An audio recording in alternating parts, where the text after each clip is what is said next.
Do you read? Are you one of those average Americans that reads one book a year? Does it take you all year to read a book? Well, in this episode, we're going to talk about the importance of reading. This is the Existential Stoic podcast. I'm Danny, everybody. Randy, what's up, Randy? Yo, Danny. Now, I think we might have mentioned before, we're both pretty avid readers. We read quite a bit. So, obviously we have an opinion on this. But, hmm why do you think it's just generally, why do you think it's important to read? Just your basic insight here. There's so many benefits to it, but I think that for me, it's like directed learning or directed focus of my attention. Because, most people are just like receptacles for all the garbage that other people throw at them, generally through social media and news. Yeah. And so if you're just like a big garbage receptacle, garbage in, garbage out. But Mhm. then if you can read or listen to books nowadays. I mean, audiobooks Yeah. are excellent. Well, that And counts as reading too. We should say, I don't want to, I hate when people say that like listening doesn't count. It totally counts. It's the same thing. Like, yeah. yeah. And so now you can read a lot easier with your ears and you can actually pick and choose what you want as your input. And all of a Yeah. sudden you can change your output. Yeah, it's funny too, because like I read a ton, I know you do. And like I read, but I don't read like it's not all like philosophy and science books and coding books. I read a lot of, fiction. Like I like science fiction and fantasy a lot. And it's funny because I still find that those books, they're great because one, you get experiences of interactions between people. So you do learn about like personal interactions and stuff. You see it on the page, and you get to kind of imagine it. So that helps in your everyday life, I think. You also get to like, there's also philosophy, there's also science in fiction books, there's also, spirituality. I mean, there's all kinds of things happening that you can also get out of it, even if it is a story about like, knights in sometime in some quasi world in the past fighting dragons and stuff. You know what I mean? Like there's still these things that human experience to get out of it that I think is really valuable. Yeah, it's the coolest thing when they do a lot of research in the field and Yeah. you actually like learn stuff about it by reading the book or a historical fiction where you actually learn the history, but there's a story woven into it. Well, I've been Yeah. reading this guy recently. This one author I've been on a kick on science fiction. I forget his, I think it's Adrian Tchaikovsky or something, but he was like, or one of them, one of the science fiction guys I've been reading recently. I can't remember the name now because it's been a bunch, but he's a scientist.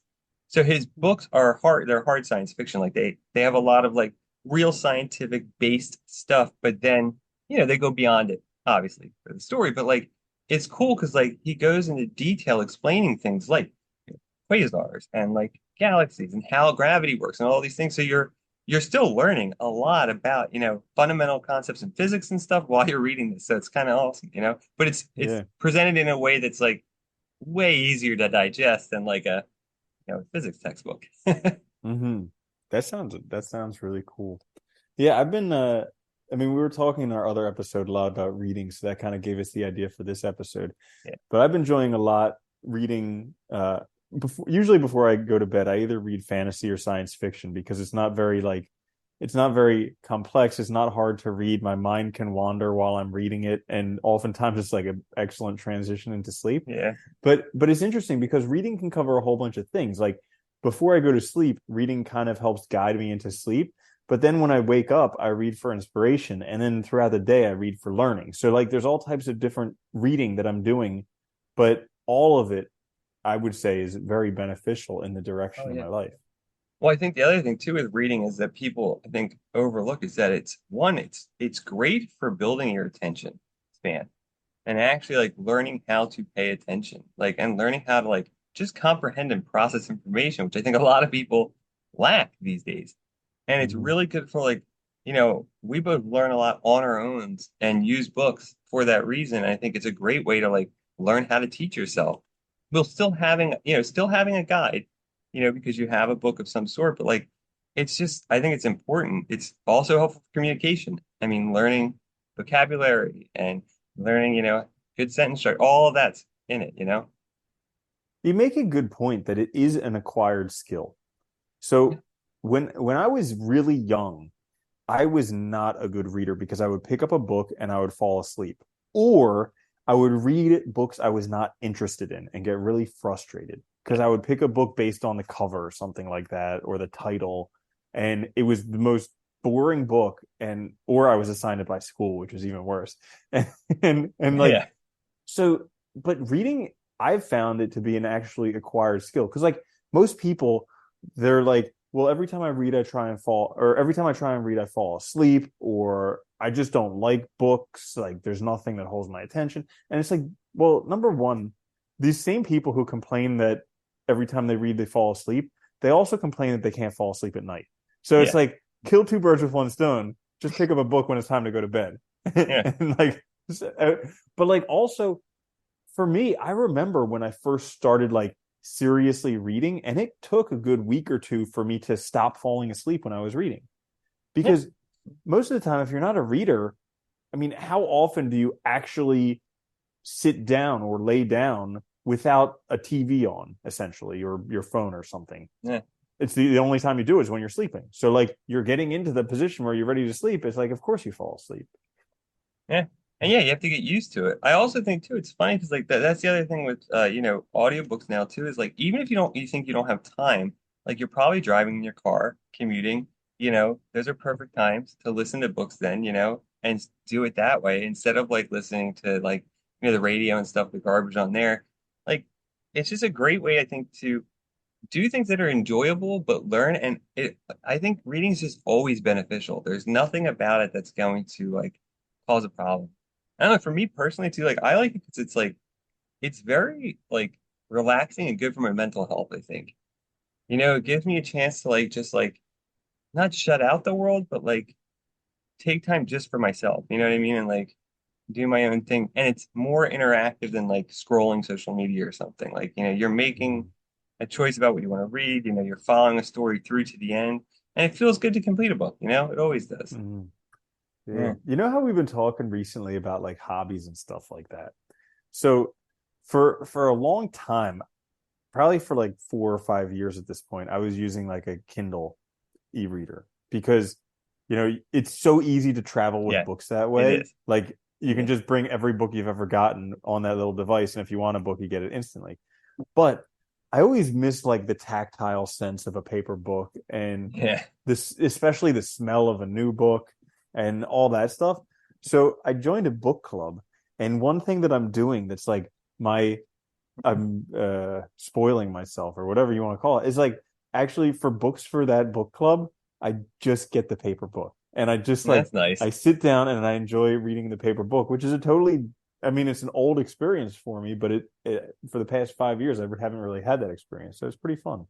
Yeah, I generally read too, like digital because it is so easy. And like, when you read a lot too, like, I don't know what I would do with all these books too at some point. Like, at some point you have to put them somewhere or like You something, remember So like it's like, traveling when you used to read paper books, and especially when you read them fast, you'd go on vacation for 2 weeks and you bring 5 books, and it was like this big, like a foot or two of dude, books that you yeah, would I'd bring always with have a you. book bag with just books Yeah. because like I knew like if I was taking a plane or something or like traveling, like I knew like okay, I have that much time I can read, X number, then I want someone. Yeah, it's just like it's gone a lot easier in that sense. I will say like you can even get the Kindle app on your phone and Hmm. even if you don't have a Kindle and use it and it's fine, So like yeah, there's so many options now, but I agree with you. I do like the paper ones. I miss that and like the physical book. And I particularly like getting those when it's something I'm gonna learn because I can engage with it in a different way. Like I much prefer like if I'm taking notes or something, like doing it, you know, with my hand physically with like a pen rather than Hmm. like on my phone or some or on the Kindle, writing, typing out notes that way. I just feel like it's more natural for me and Hmm. easier and I retain it more. Yeah, Yeah. you bring up a good point about learning and reading because they say the more you learn, the more you earn, and everybody wants to be freaking rich. And if you take a look, two of the richest people out there, Bill Gates and Warren Buffett, were both asked if you could have a superpower, what would it be? And they both said the ability to read faster. Yeah. Yeah. Because knowledge, I mean, think about it, like we talked about too, like making opportunities for ourselves by doing things, right? And like knowledge always expands your opportunities. Because like think about it, you wouldn't there's so many things that you probably don't know about that might be good things for you to do that you have no experience with. And until you start to learn about them, you can't know whether it's something you want to do or not, right? And reading's a great place to start. It's the other thing too people forget is like it's so cheap to buy a book, like, and to engage in something and learn. Like, yeah, you can pay thousands of dollars to have somebody instruct you in a course, but you can also just go out and buy the books and read them yourself and spend like, And you can even or you can get go a to the free library. library Yeah, that's the card other thing. and get the books for free or the ebooks for free. You can rent them. It's crazy how cheap reading. It's like literally one of the best gifts of living in America is the public library Oh yeah. system. Oh yeah, And you can get nobody them takes directly to advantage your of it. Kindle. You can get Kindle books through them too. Yeah. Like it's Yeah. crazy. Yeah. And like, what was it? Good Will Hunting? Was that the movie where he said like to the guy, like, your fancy degree, but I got the same thing with like 79 cents in late fees or something. Like, yeah, Yeah. go to the library. Yeah. Yeah. Yeah. I mean, I think this is the thing we forget. Like, it's such a good way to explore topics, and you know, you can become so far advanced in a field by just reading 5 books in that area from experts. You know, Mm-hmm. you catch up so quickly to where the field's at and everything. It's really cool. Mm-hmm. And you know, it's like, and it's a great way, I think, to challenge yourself too. Like I like reading books on like science and stuff that are probably like, you know, arguably probably outside of my wheelhouse a bit in the sense of like I'm not into like the very high end math and stuff I don't know, but like I still comprehend like a lot of it and it's still worthwhile, you know? I'm glad you mentioned that because that was something that stopped me for a long time was tackling books that I didn't understand everything. Because especially like technical type books, so a lot of computer type books, I would read them up until I didn't understand and then I would quit.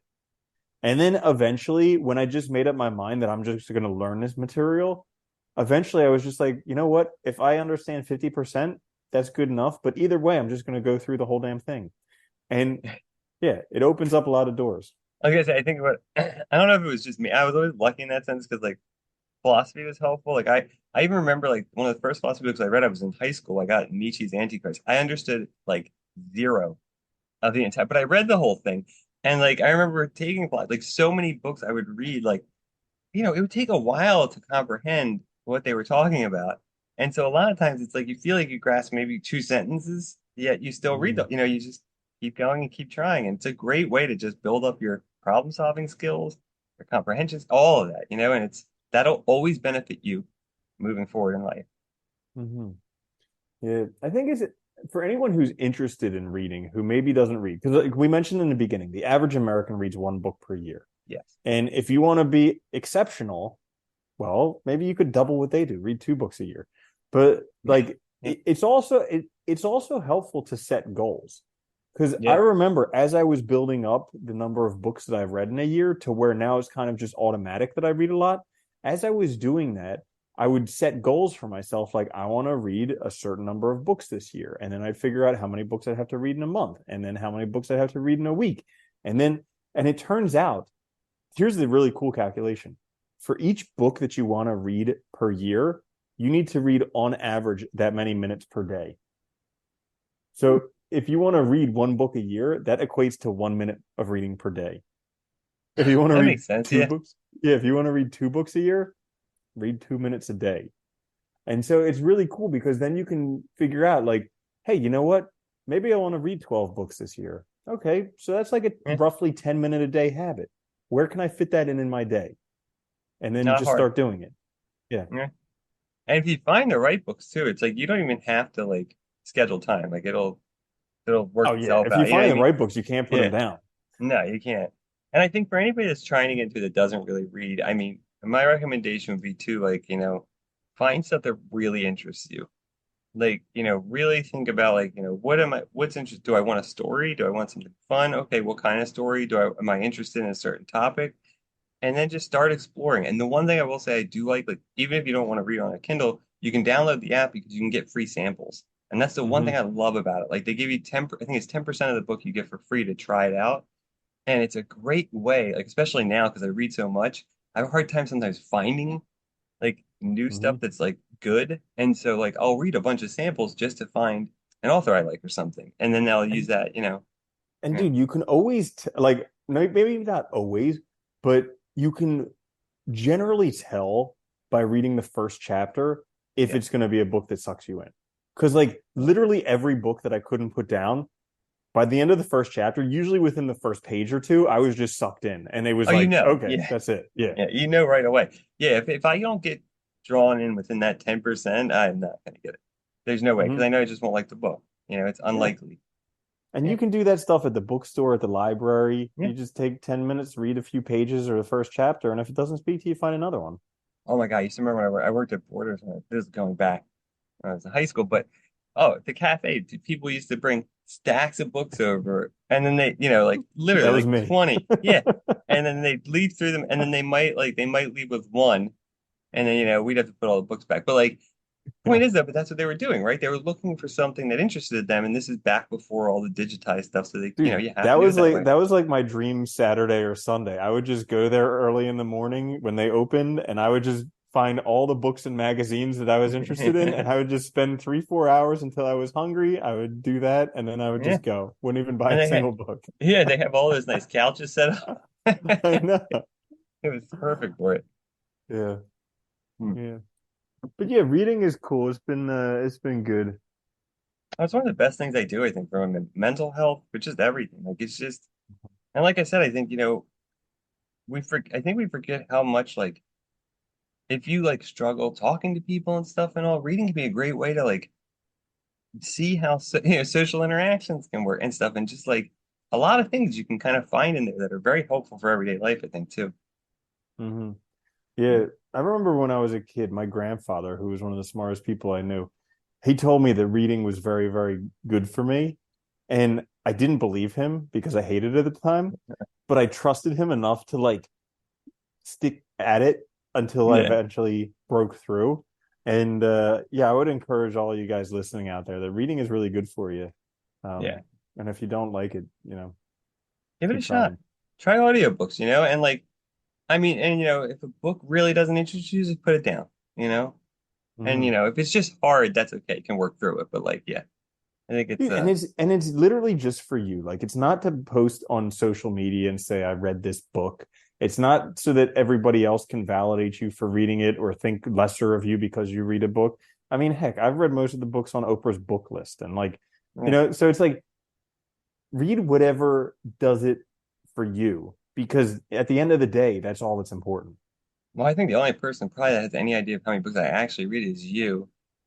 Mhm. And maybe Anna has some inkling because she sees me read a lot. But like, yeah, it's like, I don't advertise. Who cares? It's just Yeah, free. yeah, Yeah, exactly. yeah, it's Yeah. funny. But cool. So I think that's it. Yeah, you should read. It's good for you. There's so many Hmm. benefits, and you can just Hmm. open up new doors and opportunities. Give it a Hmm. shot. Yeah. All right. Despite what your school teachers tell you that you should read, you should actually read. Just don't read what they assign you. Yeah, I know, right? Oh, dude, I used to always, even in college, like if I didn't like a book, I would just read other stuff and just not pay attention to it. Like, because, like, it's just so tiring Mhm. to read something you The hate. Yeah. classics are just they need to get rid of them. They're classics for a reason that they're Some are just so good, but not boring. all of them. Yeah. Yeah. They make the Uh-huh. weirdest choices, especially for like high school, like the Scarlet Letter and stuff. Like, yeah, it's just Dude, not all of them. There are so many books that could make a huge difference in a high school student's life, but none of those. like, finances or something, or Hmm. Yeah, that could yeah, be helpful. something like that. Anyway, but Hmm. yeah, so there you have it. Check it out. There's so many things to read. This is the Existential Stoic podcast. If you enjoyed the episode, please like, share, subscribe. It helps us out a lot. Listen wherever you get your podcast. Check us out on YouTube as well. We'll be back later this week with another episode. Until then, though, later, man. Later, Danny.